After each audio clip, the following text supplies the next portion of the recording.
तुम्हारा प्रशिक्षण, तुम्हारी तैयारी आने वाले युद्ध में विशिष्ट कार्य हेतु है। जब सही स्थान होगा, उपयुक्त समय आएगा, तुम्हें अपना कर्तव्य निभाने का अवसर अवश्य मिलेगा।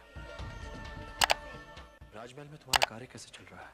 आपकी आज्ञा अनुसार माँ की मृत्यु के पश्चात उनके स्थान पर राजदासी का कार्य मैं ही संभाल रही हूँ। उत्तम। अब मैं चाहता हूँ कि तुम राज परिवार के किसी सदस्य की निजी दासी बनने का प्रयास करो, और संभव हो सके तो राजकुमारी दुर्धरा की दासी बनो। आयु में वो तुम्हारे बराबर की है। तुम उसकी ऐसी निजी दासी बनो कि वो तुम्हें अपनी सबसे प्रिय सखी मानने लग जाए। इससे राज परिवार के दृष्टिकोण से मगध में क्या चल रहा है, इसका तुम्हें पता चल जाएगा। और एक बात सदैव याद रखो, युद्ध में जितना अपनी शक्ति और निर्बलताओं को जानने की आवश्यकता होती है, उससे कहीं शत्रु की शक्ति और निर्बलताओं को जानने की आवश्यकता होती है।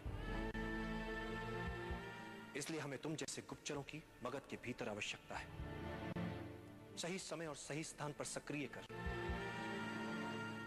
हम तुमसे शत्रु की योजनाओं के बारे में जानकारियां प्राप्त करते रहेंगे, और आवश्यकता पड़ी तो शत्रु के महत्वपूर्ण लोगों को समाप्त करने में तुम्हारी सहायता लेंगे। मृत्यु से भय तो नहीं लगता तुम्हें?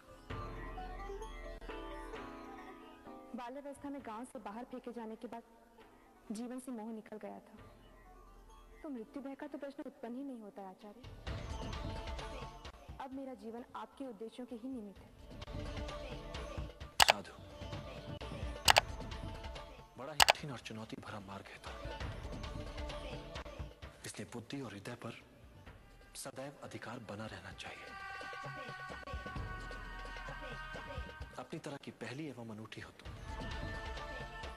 विषकन्या की अवधारणा का आरंभ ही तुमसे होगा। तुम्हें राजमहल में किस नाम से बुलाते हैं? मुझे यहाँ सब मिहिका कहते हैं। मिहिका, किंतु तुम्हें एक नए नाम की भी आवश्यकता पड़ेगी। सिंजनी। हम तुम्हें सिंजनी के नाम से पुकारेंगे, और मुझे भेजने वाले सभी संदेशों में तुम अपना नाम सिंजनी लिखोगे। किसी को पता नहीं चलना चाहिए कि वो छोटी सी दक्षता ही मिहिका है, और मिहिका ही सिंजनी।